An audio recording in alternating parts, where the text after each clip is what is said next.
The scent of spilled wine, sharp and cloying, clung to Anya's thin tunic. It was a deep crimson, the color of blood, and it spread across the drab gray fabric like a fresh wound.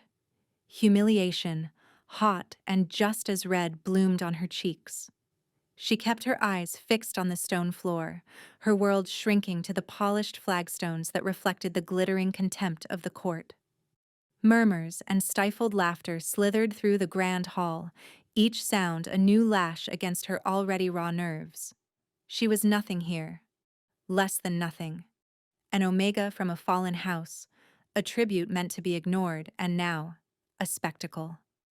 "Clumsy thing," Lady Beatrice hissed, her voice dripping with false sympathy. She was the one who had accidentally stumbled, her jeweled goblet tipping its contents all over Anya. Such a shame to waste good vintage on the likes of her. Anya didn't respond. She couldn't. Her throat was a knot of unshed tears and silent screams. To speak would be to invite more scorn. To look up would be to meet the 100 pairs of eyes judging her, dissecting her worthlessness. She was a ghost at this feast, a shadow meant to occupy a forgotten corner, and she had failed even at that.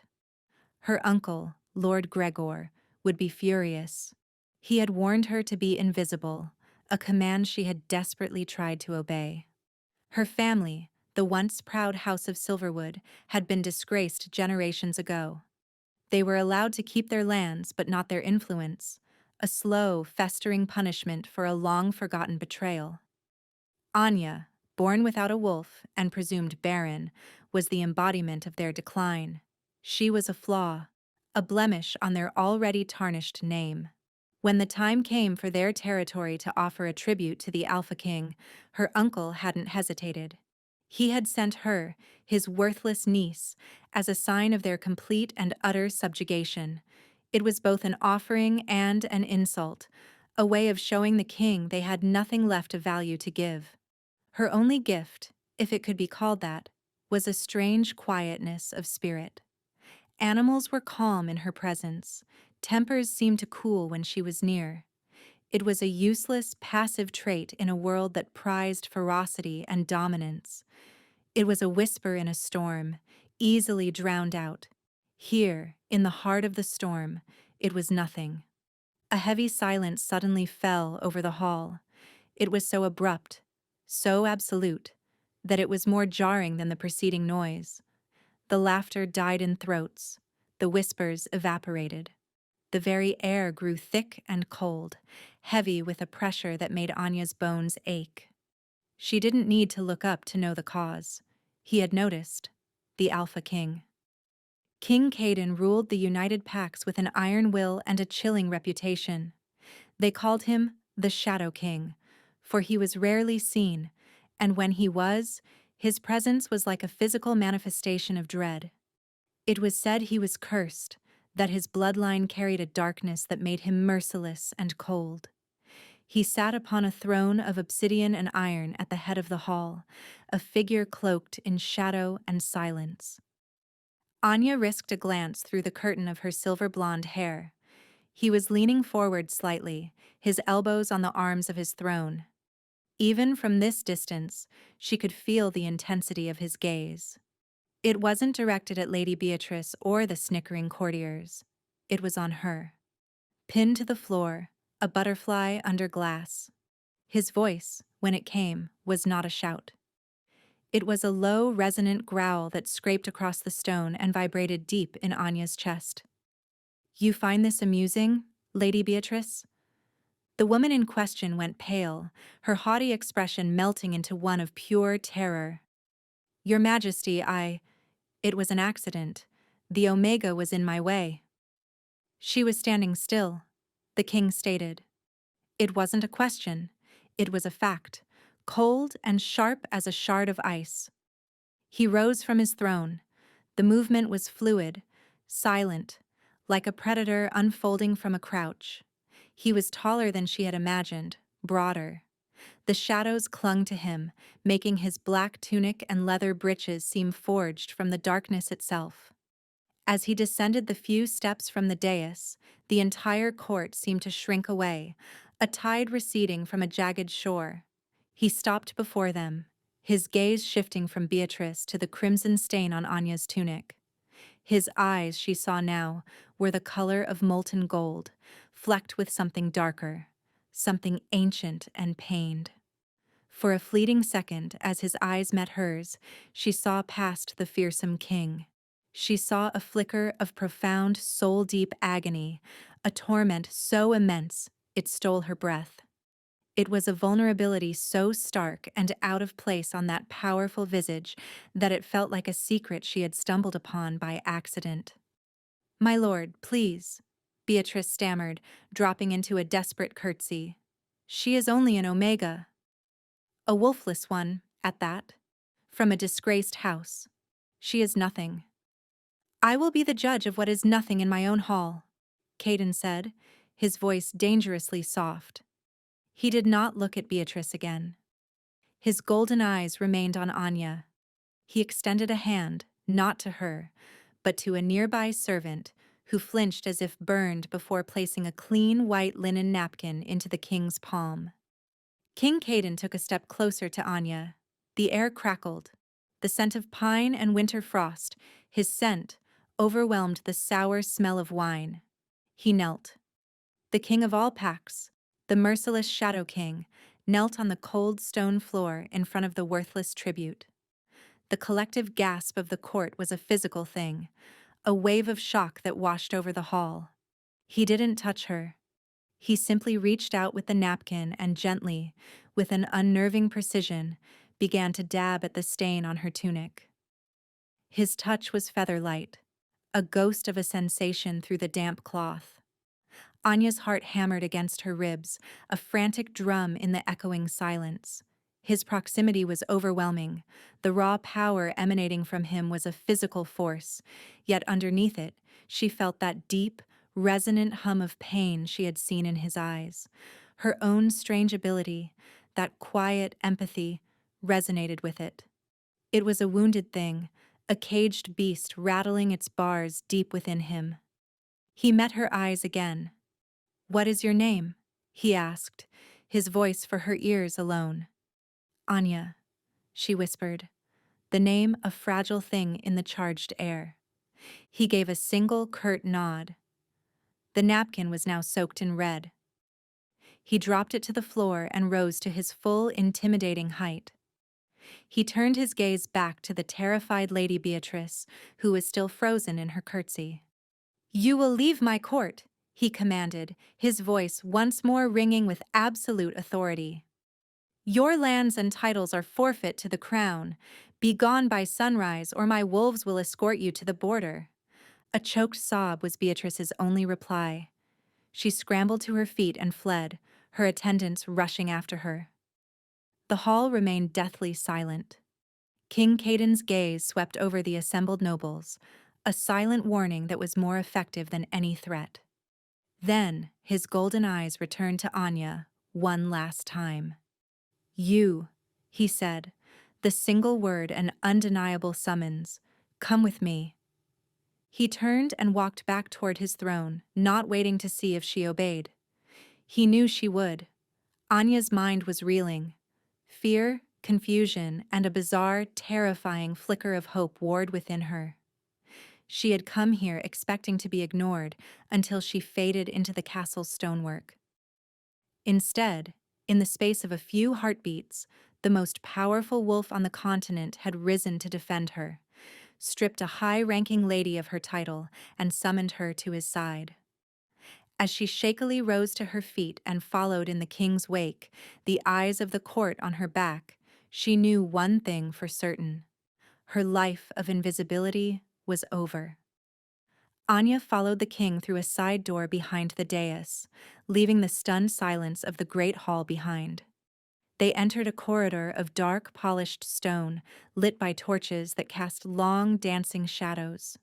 The king's guards, clad in black leather armor, fell into step behind them, their presence a silent, menacing weight. Anya kept her eyes on the king's broad back, her heart still beating a frantic rhythm against her ribs. She had no idea where he was taking her. To the dungeons? To a private room for a punishment far worse than public humiliation? Her mind, conditioned by years of expecting the worst, supplied a dozen terrifying possibilities. Yet, the memory of his touch, however brief and impersonal, contradicted her fears. It had been careful, gentle even, and the pain in his eyes, it haunted her.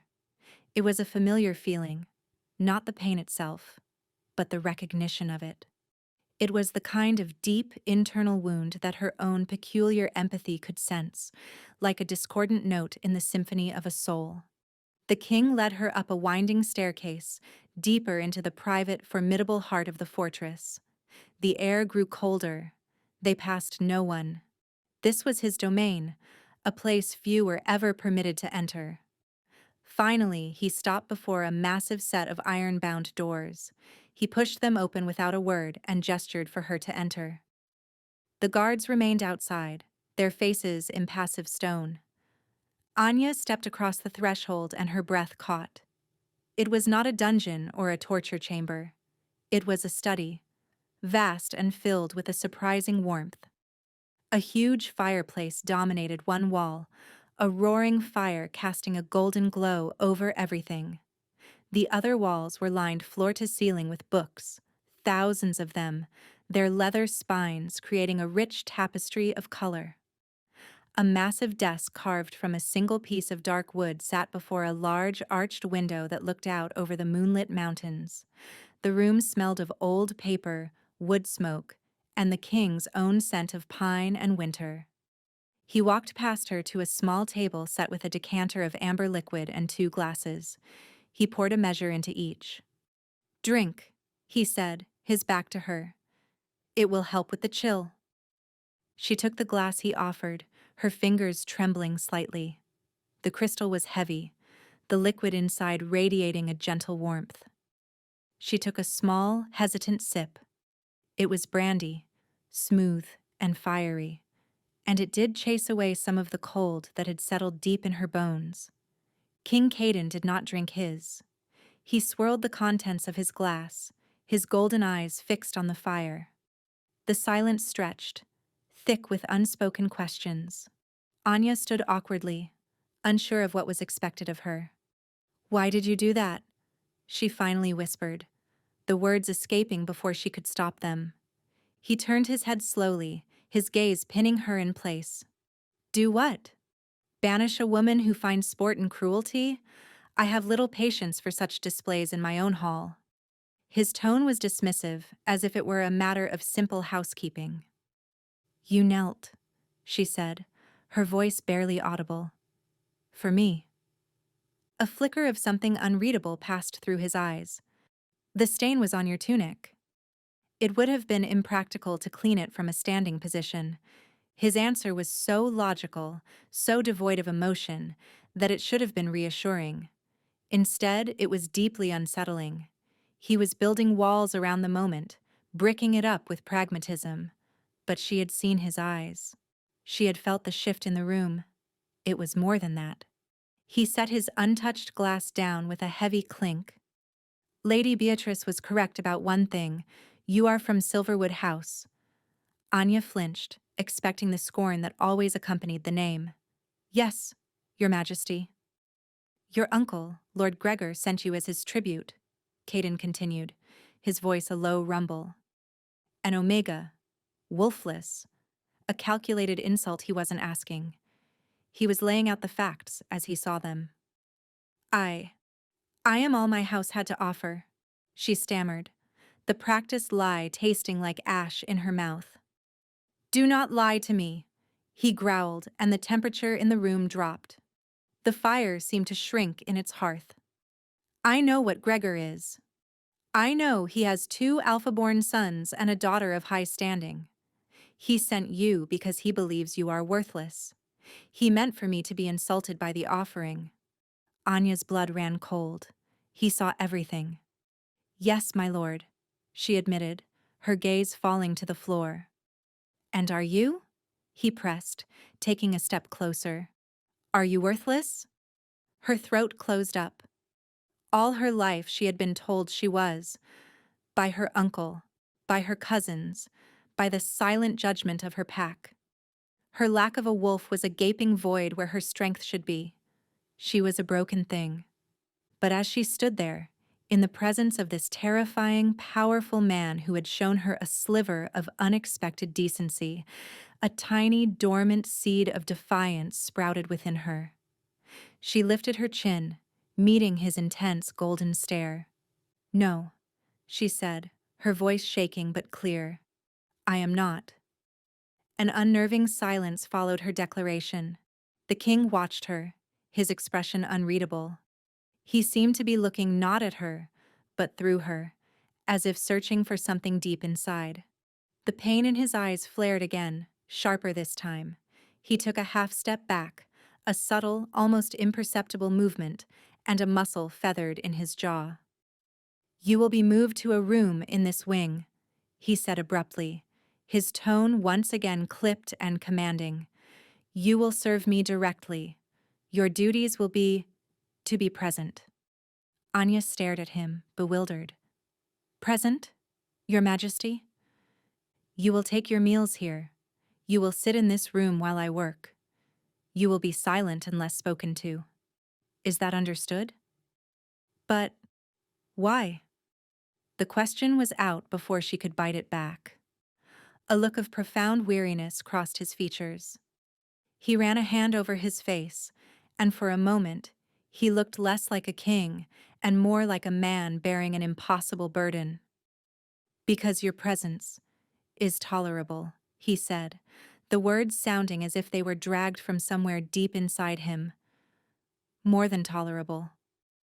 It is quiet." He turned away from her, facing the great window. "Rorik, my beta, will see to your arrangements. You are dismissed." The finality in his tone was absolute. Anya, her mind a whirlwind of confusion, gave a clumsy curtsy and backed out of the room. As the heavy doors closed behind her, a tall, broad-shouldered man with a calm demeanor and kind eyes was waiting for her. This must be Rorik. "This way, my lady," he said, his voice a gentle baritone that was a stark contrast to the king's harsh growl. He led her down another corridor to a comfortable, well-appointed room, far grander than anything she had ever known. There was a soft bed, a wardrobe of dark wood, and even a small fireplace of its own. "The king has ordered a bath and fresh clothing for you," Rorik explained. "If you need anything, you have only to ask." "Thank you," Anya said, still dazed. Why is he doing this?" Rorik's kind face was tinged with a deep sadness. He looked at her, truly looked at her, with an expression of weary hope. "The king carries a heavy burden. For reasons I do not understand, your presence seems to lighten it. For the first time in a long time, tonight in the hall, he acted like a king, not just a warden to his own pain." He bowed his head and left her alone. Anya sank onto the edge of the plush bed, the borrowed glass of brandy still in her hand. She was confined to the king's personal fortress, a gilded cage she could not leave. Her duty was simply to exist in his presence. She thought of the agony she'd seen in his eyes, the way his power felt like a raw, exposed nerve, and the strange, inexplicable calm he seemed to find in her. Rorik's words echoed in her mind. A warden to his own pain. She was a tribute meant to be an insult, an omega with a useless gift. But somehow, in this place of terrifying power and deep, hidden sorrow, her whisper of a gift might be the only thing the Shadow King truly needed. And that thought was more frightening than any punishment she could have imagined. The days that followed fell into a strange and quiet rhythm. Anya's life was now circumscribed by the king's private wing. She woke in her comfortable room, was brought meals by silent servants, and spent hours upon hours in the king's vast study. Just as he had commanded, she was simply present. She would sit in a plush armchair near the fire, a book open on her lap, though she rarely read. Instead, she watched him. She watched King Caden as he worked at his massive desk, his brow furrowed in concentration as he pored over maps, treaties, and reports from his sprawling kingdom. He was a diligent ruler, his focus absolute. Yet, she could always sense the tension coiled within him, the constant grinding pain he fought to keep hidden. Sometimes, it would break through his formidable control. His hand would clench into a fist so tight his knuckles turned white. A low, guttural sound, more animal than man, would escape his lips.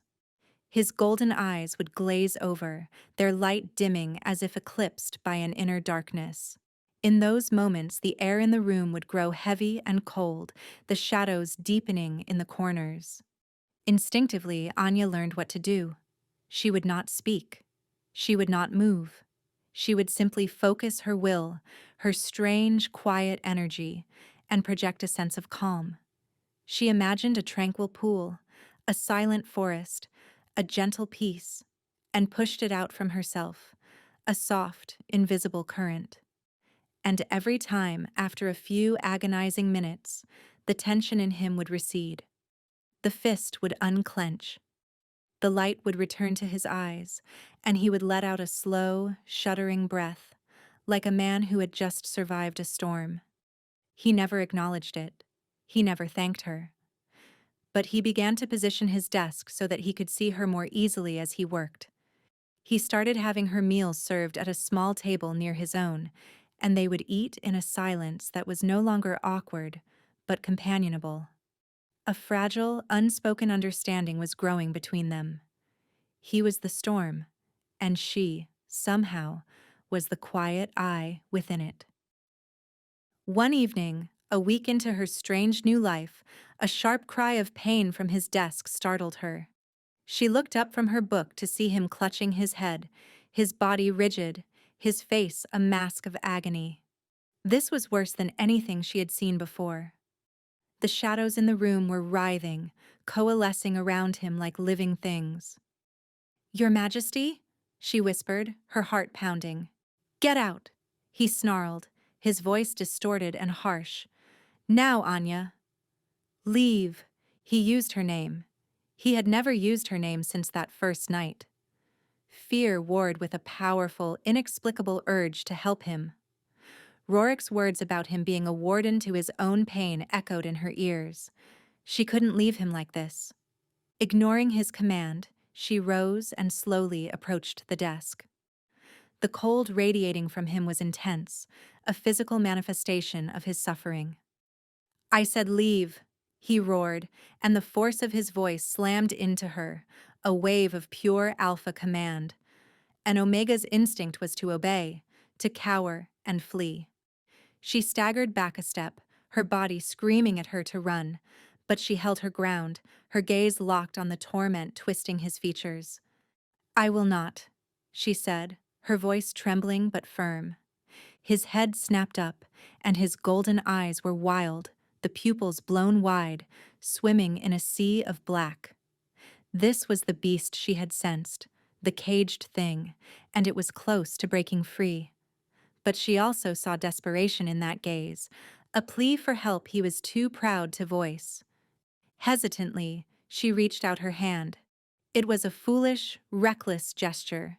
He was the Alpha King, a being of immense power currently lost in an agony that could lash out and destroy her without a thought.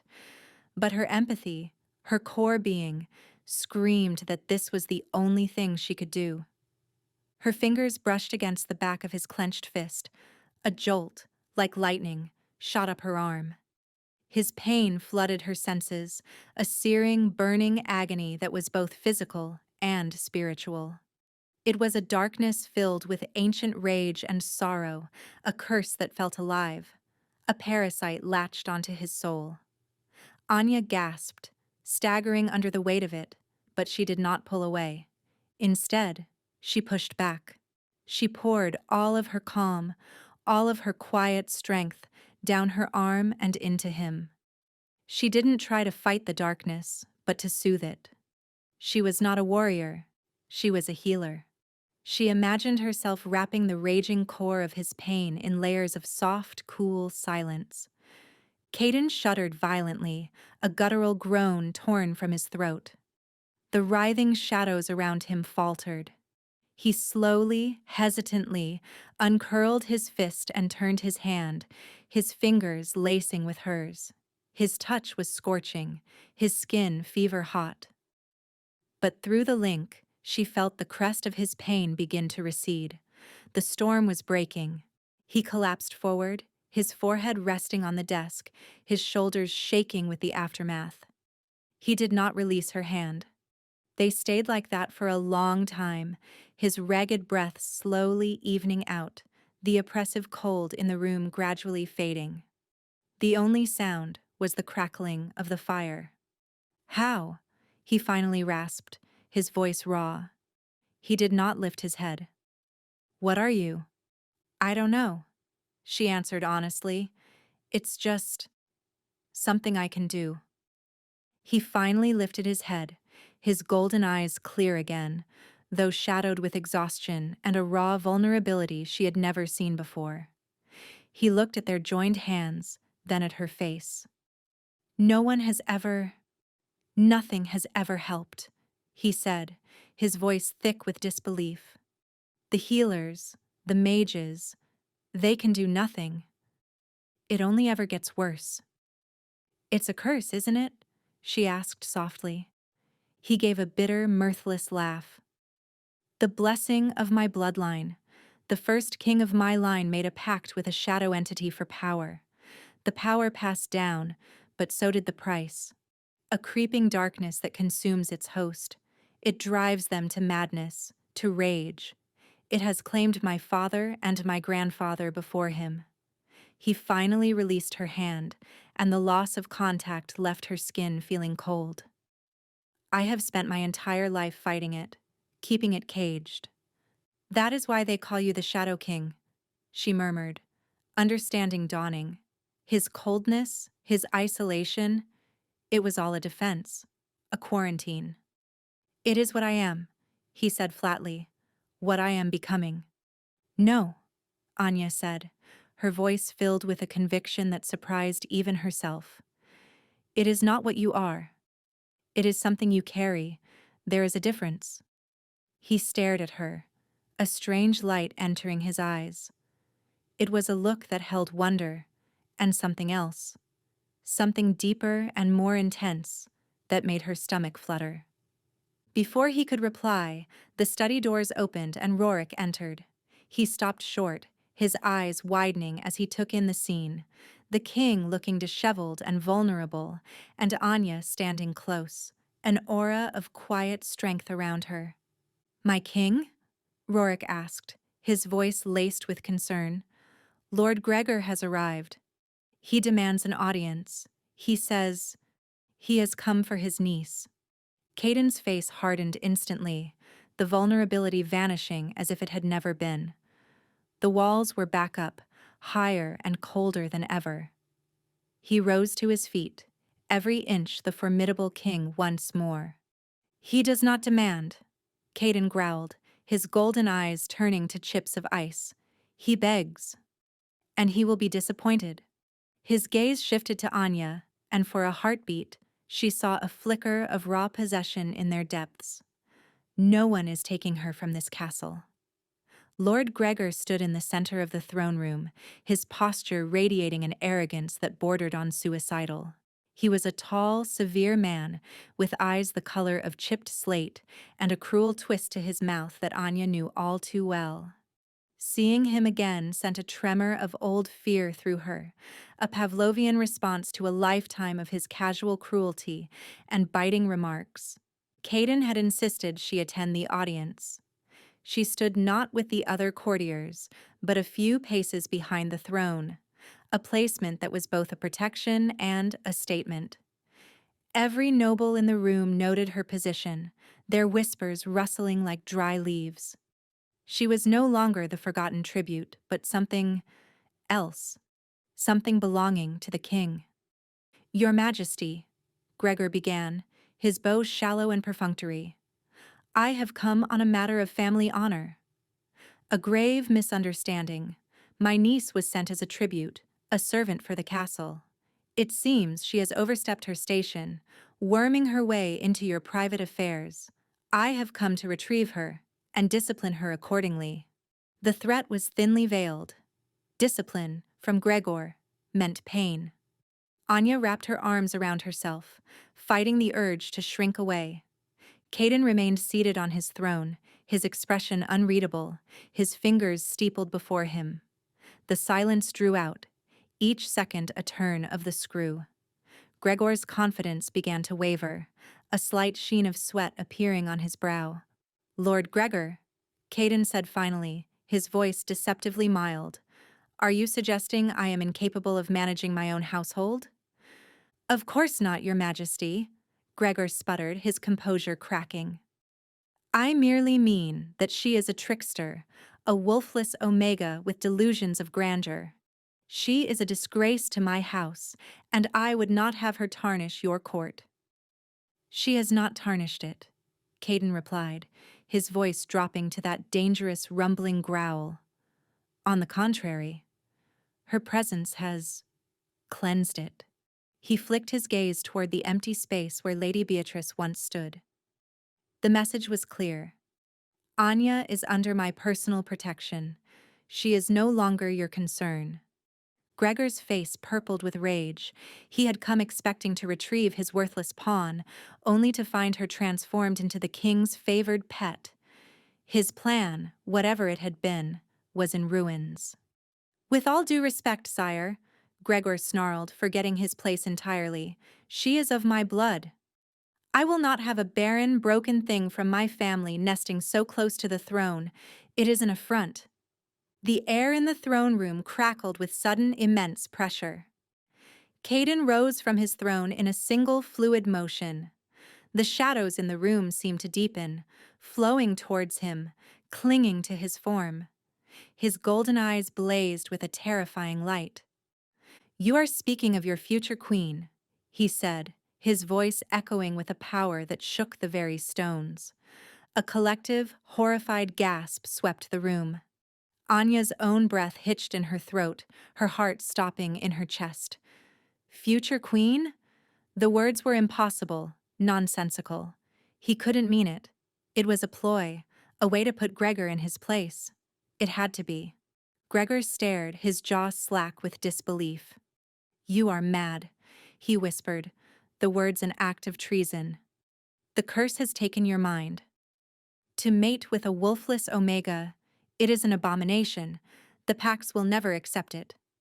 "They will accept whom I command them to accept," Caden retorted, descending the steps of the dais, each step a thunderclap in the charged silence. "And you have just sealed your fate. You will be stripped of your title and your lands. You and your mewling sons will be exiled to the withered peaks. You will take nothing with you." "You cannot do this," Gregor shrieked, his arrogance finally shattering into raw panic. "My house has served the crown for—" "Your house has been a blight on the north for generations," Caden cut him off, "and your service is at an end."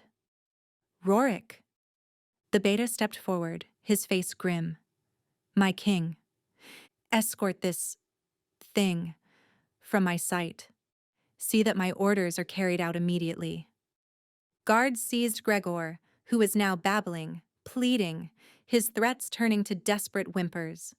As they dragged him from the hall, his hate-filled eyes found Anya's. "This is your fault, you useless bitch," he screamed. "You will pay for this. I swear it." Then he was gone, and an unnerving silence fell once more. Caden turned, his gaze sweeping over the pale, shocked faces of his court. No one moved. No one breathed. Finally, his eyes landed on Anya. He extended a hand. "Come," he said, his voice now gentle, a stark contrast to the fury of a moment before.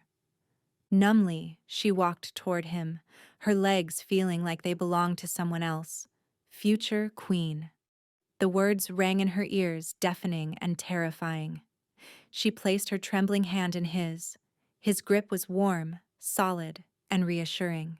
He led her from the throne room, away from the prying eyes, back to the sanctuary of his study.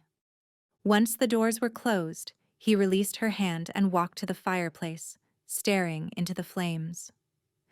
"You did not mean it," Anya said, finding her voice. It was not a question. "What you said?" "About me." He turned to face her, his expression serious. "I have never been more serious in my life, Anya." "But why?" she asked, her mind reeling. "I am an Omega." "I have no wolf. I cannot give you heirs. I bring you no power, no alliance." Gregor was right. The Pax will see me as a weakness. "You are wrong," he said, stepping closer. He reached out, his fingers gently tracing her jawline, sending a shiver down her spine. "You possess a power greater than any alpha's howl, a strength more profound than any warrior's blade. You bring me something no alliance ever could." "What?" she breathed. "Peace," he said simply. His thumb stroked her cheek. "You quiet the storm inside me, Anya. You are the only thing that ever has. That is not weakness. That is a power I would trade my entire kingdom for." Her heart ached with a sudden, overwhelming emotion. All her life she had been told her quietness was a flaw. To this man, this powerful, tormented king, it was a treasure. "The mate bond," he continued, his voice low and intense. "I have felt its pull since the moment I saw you, stained with wine and defiance. I fought it. I thought it was a trick of the curse, another path to madness. But I was wrong. It is real. I feel it now, a thread of gold in the darkness. Do you not feel it too?" She did. It was a subtle hum beneath her skin, a sense of rightness, of coming home whenever he was near. It was a pull she had been too afraid to name. She gave a small, shaky nod. "I will not force you," he said, his golden eyes searching hers. "The choice must be yours. But I am asking you, Anya of Silverwood, be my mate, be my queen." Tears welled in her eyes, tears not of sorrow, but of a profound, earth-shattering hope. To be seen, to be valued, to be wanted not in spite of what she was, but because of it. It was more than she had ever dared to dream. Before she could answer, a piercing alarm bell began to toll throughout the castle, a frantic, clanging cry of warning. Shouts erupted from the courtyard below. Rorik burst into the room, his face pale and grim. "My king! It's Gregor!" He didn't go with the guards. He had men loyal to him waiting. He's seized the lower bailey, and he has a weapon, some kind of artifact. The mages are screaming that it's old, dark magic. "He's calling you out, sire. He says he will purify the throne with your blood." Caden's face became a mask of cold fury. The fragile peace of the moment was shattered. The storm he held within him was about to be unleashed. "Anya, stay here," he commanded, his voice a low, dangerous growl. "Bar the door. Do not open it for anyone but me or Rorik." He turned to leave, but Anya grabbed his arm. "Caden, no. This is what he wants. He's trying to provoke you, to make you lose control." "He has threatened my mate," Caden snarled, his eyes flashing with raw power. "He will not live to see the dawn." He pulled his arm from her grasp and swept from the room, Rorik and a contingent of the royal guard at his heels. Anya rushed to the great window, her heart pounding with terror. Down in the courtyard, she could see them. Lord Gregor stood in the center, holding a twisted obsidian shard that pulsed with a malevolent purple light. His men, a small but determined force, formed a ring around him. And then Caden emerged into the courtyard, a lone figure of fury against the chaos. This was it. The final confrontation.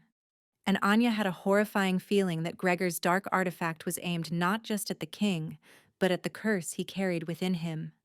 The courtyard was a maelstrom of chaos, but where King Caden walked, a bubble of dreadful silence followed. Gregor's men, Hardened mercenaries and disaffected pack warriors flinched away from him as he advanced. His power rolled off him in palpable waves, a promise of swift and brutal violence. Gregor, however, seemed to draw strength from Caden's fury. He held the obsidian shard aloft, a crazed, triumphant grin stretching his thin lips. "Behold, the Shadow King!" he bellowed to the watching castle guards on the battlements. "Come to answer for his weakness. He would pollute the royal bloodline with this wolfless filth. Your treason ends tonight, Gregor." Caden's voice was unnaturally calm, the quiet before a hurricane. "My treason?" Gregor laughed, a high, unhinged sound. "No, my loyalty. I am saving the Pax from a king lost to his own curse. This shard," he said, brandishing the artifact, "was crafted by the same shadow mages who first blessed your ancestor. It does not harm the wolf, your majesty. It feeds the shadow. It will unleash the beast you've kept so carefully caged." As Gregor finished his proclamation, he plunged the base of the shard into a brazier of hot coals. The obsidian glowed with intense, violet energy, and a high-pitched whine filled the air, scraping at the nerves. Caden roared, a sound of pure agony. He stumbled, clutching his chest. From the window, Anya watched in horror as the shadows around him, the ones she had only ever seen writhing at the edges of his control, exploded outwards. They were no longer wisps of darkness, but thick, grasping tendrils of living night. His form seemed to flicker and distort, growing larger, more bestial.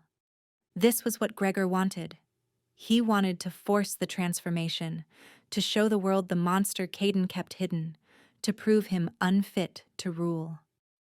The royal guards hesitated, their weapons lowered, their faces a mixture of fear and confusion as they watched their king struggle against his own nature. "Caden!" Anya screamed, though he could not hear her through the thick castle glass. He was losing. The darkness was consuming him. His golden eyes were now blazing feral things, filled with nothing but rage. He let out another roar, this one less human, and charged not at Gregor, but at the men surrounding him. The fight was brutal and terrifyingly swift. Caden moved with preternatural speed, a blur of shadow and violence. He was not a king fighting for his throne. He was a primal force of destruction. Gregor watched, his face alight with manic glee. "Yes, show them the monster you are." Anya's mind raced. The guards were too afraid to intervene. Rorik was trying to rally them, but they were paralyzed by the sight of their king's dark power. Caden was going to kill them all, and then Gregor, and in doing so, he would lose himself completely to the curse. She could not let that happen. Ignoring his order, she unbarred the heavy door and fled the study. She flew down the winding stairs, her heart a frantic drum against her ribs. Servants and guards alike stared as she ran past, a pale wraith in a simple gown, heading toward the source of the chaos. She burst out into the cold night air of the courtyard just as Caden dispatched the last of Gregor's men. He stood panting in the center of a circle of bodies, the shadows clinging to him like a tattered cloak. He turned his burning gaze on Gregor, who now looked less triumphant and more terrified. The beast he had unleashed was far more powerful than he had anticipated. "Caden, stop!" Anya cried, her voice ringing out in the sudden silence. His head snapped toward her. For a moment she saw a flicker of recognition in those blazing eyes, a glimmer of the man she knew. Then it was gone, swallowed by the raging shadow. He saw her not as his mate, but as another obstacle. He took a menacing step toward her. Gregor saw his chance. While the beast's attention was diverted, he scrambled away, trying to flee. But Caden was faster. With a snarl, he moved to intercept, his path taking him directly past Anya. She had a choice. Let him pass, and he would tear Gregor apart before turning his rage on the rest of the castle. Or she could stand in his way. She chose to stand. She planted her feet, her small frame directly in the path of the raging Alpha King. "No," she said, her voice shaking but clear. "You will not become the monster he wants you to be." The beast that was Caden halted, confused by this small, defiant creature. A low growl rumbled in his chest. The shadows around him lashed out, tendrils of cold darkness that stopped just short of her skin. He was fighting himself, the man warring with the curse for control. His face was a contorted mask of that battle, his features shifting between the king she loved and the monster he feared. "Anya, run," he gritted out, the words a terrible effort. "I will not leave you," she said, tears streaming down her face. She took a hesitant step toward him, then another. She reached out, her hand aiming for his heart. This was the ultimate test of her power. It wasn't enough to soothe him from a distance. She had to go into the storm itself. Her palm flattened against his chest. The darkness, the pain, the ancient rage of the curse slammed into her with the force of a tidal wave. It was 1,000 times worse than before. It was a living, sentient thing, and it recognized her as a threat. It tried to consume her, to snuff out her light. She screamed, her knees buckling under the sheer force of the malevolent energy. But she did not let go. She closed her eyes and poured everything she was into him. Not just her calm, but her love. The tentative, fragile love that had bloomed in the quiet of his study. The admiration for the man who fought so hard against his own demons. The gratitude for the king who had seen worth in a girl who had none. She poured it all into the link between them, a torrent of pure, unconditional acceptance. She did not fight the darkness. She embraced the man it was trying to consume. She wrapped her light around his soul. "I see you, Caden," she thought, pushing the feeling into him. "I see you, and I am not afraid. Come back to me." A blinding white light erupted from the point of their contact. It was not a violent explosion, but a gentle, inexorable wave that expanded outwards. The grasping shadows shrieked and dissolved under its touch. The malevolent purple glow of the obsidian shard sputtered and died. The oppressive cold vanished, replaced by a clean, fresh warmth. Caden roared, but this time it was a cry of release, not of rage. He collapsed to his knees, the monstrous aspects of his form receding, leaving behind the man. He was pale and shaking, his golden eyes wide with shock and wonder. The curse, the constant grinding pressure that had been his companion since birth, was gone. The cage was empty. The warden was free. He looked at Anya, who was still kneeling before him, exhausted but radiant. He saw not an Omega, not a wolfless tribute, but his savior, his mate, his queen. Across the courtyard, Rorik and the royal guards finally apprehended the gibbering, defeated Lord Gregor. But Caden had eyes only for Anya. He reached out, his hand trembling, and cupped her face. "You saved me," he whispered, his voice thick with an emotion he had never allowed himself to feel before. "I love you," she replied, the words as simple and true as breathing. He pulled her to him, his arms wrapping around her as if he would never let her go. He buried his face in her hair, and for the first time in his life, the Alpha King wept. He wept for the years of pain, for the fear, for the loneliness. And he wept for the future, a future that was suddenly, miraculously, filled with light, her light. In the aftermath, a new dawn broke over the kingdom, both literally and metaphorically. The sun that rose the next morning seemed brighter, the air cleaner.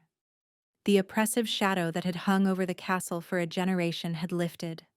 Lord Gregor was imprisoned in the deepest dungeon, his mad ramblings about curses and shadows now falling on the deaf ears of a court that had witnessed a miracle. They had seen their king consumed by darkness, and they had seen the quiet Omega girl bring him back with nothing but her touch.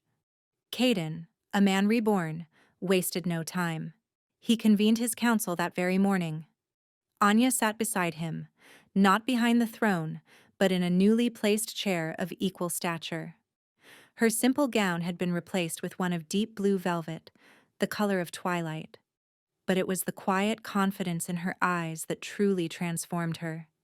She was no longer a tribute, but a partner. The king's proclamation was swift and absolute. He recounted the truth of his family's curse, a secret held for centuries. He explained the torment that had shaped his reign, the isolation he had enforced upon himself to protect them all. And then, his voice ringing with love and reverence, he told them how Anya had saved him. "She is not wolfless," Caden declared, his golden eyes sweeping over the stunned faces of the lords and ladies. "Her spirit is the strongest I have ever known. Her power is not one of destruction, but of healing, of restoration. She did not break the curse. She healed it. She healed me." He stood and took Anya's hand, pulling her to her feet beside him. "This is my mate. My Luna, your queen. Her word is my word. Her command is my command. We will rule together, and we will build a new age for our people. An age where strength is measured not only by the sharpness of one's claws, but by the compassion in one's heart." There were murmurs, of course. The old guard, the ones who had thrived under the harsh, dominance-based hierarchy, looked unsettled. But they were the minority. Most looked at Anya with a newfound awe and respect. They had seen her courage in the courtyard. They had felt the shift in the very atmosphere of the kingdom. Hope, a long-absent guest, had returned to the castle. The formal mating ceremony was held a week later. It was a grand affair, but the most powerful moment was the most intimate. In the center of the great hall, before the entire court, Caden bared his neck. Anya, following tradition, was meant to simply accept his mark. But Caden stopped the officiating elder. "The bond is two ways," he said, his voice clear and strong. "It is a chain of equals." He gently tilted her head, his eyes asking for permission. She gave a small nod. With infinite tenderness, he leaned down and bit into the soft flesh where her neck and shoulder met. A jolt of pure ecstasy, of blinding light and rightness, shot through Anya. The mate bond, which had been a golden thread, now became a blazing conduit of love, power, and shared soul. She felt his strength, his history, his devotion pour into her. When he pulled back, he looked at her, his eyes glowing. "Now, my queen," he murmured, "mark me as yours." Hesitantly, she leaned forward. She had no fangs to pierce his skin, but as her lips touched the space below his ear, a pulse of her own energy, that quiet, healing light, flowed from her. It sank into his skin, leaving behind a faint silvery mark that shimmered like moonlight on snow. He gasped, a shudder of pleasure running through him. He had not just been marked, he had been blessed. The court stared in wonder. It was a new magic, a new kind of bond they had never witnessed before. Their union heralded the changes Caden had promised. Laws were rewritten. Omegas, once at the bottom of society, were given new protections and rights. Anya established healing centers, not for physical wounds, but for the traumas of the spirit, training others who had similar, if less potent, empathic gifts. The kingdom began to heal from the inside out. Caden, free from his pain, became the king he was always meant to be. The cold, distant ruler was replaced by a just and compassionate leader. He still possessed his immense power and an iron will, but it was now tempered by Anya's wisdom and grace. He listened to his people. He laughed, a sound so rare it was like a treasure, and he was never more than a few feet from his queen's side. Their love was a quiet, powerful thing that radiated through the castle. They still spent their evenings in the study, but now it was not a place of confinement and pain. They would read together, talk for hours, or simply sit in comfortable silence. their hands intertwined, the steady, rhythmic beat of their shared bond a constant comfort. Caden found that he no longer needed her presence to soothe a curse, but simply because her presence was his home. 1 year later, Anya stood on the balcony of the great study, looking out over the now peaceful and prosperous lands. The mountain air was crisp, carrying the scent of pine and the promise of a gentle spring.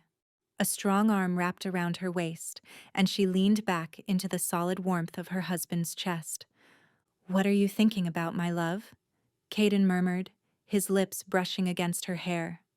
"About a foolish girl in a gray tunic, covered in wine," she answered, a soft smile playing on her lips. He chuckled, a deep rumbling sound that she loved. "I am thinking about a defiant queen who faced down a monster and saved a kingdom." He turned her in his arms, his golden eyes soft with adoration. He gently placed a hand on her swollen belly, where their child, their son, now grew. "And who has given me a future I never dreamed I could have." Her pregnancy had been the final miracle, the final lie of her old life put to rest. She was not barren, she was fertile and full of life, a life she had created with the man she loved. The pack's healers had been astounded, proclaiming it a blessing from the moon goddess herself.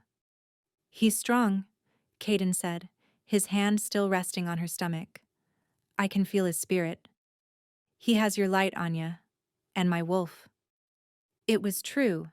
Their son would be the first in Caden's line to be born free of the shadow curse, a child of balance, inheriting his father's strength and his mother's grace. He was the symbol of their new era. Down below in the courtyard, the place where she had faced down his darkness, children were playing. Omega children, once relegated to the shadows, now laughed freely in the sun, their parents looking on with hope instead of fear.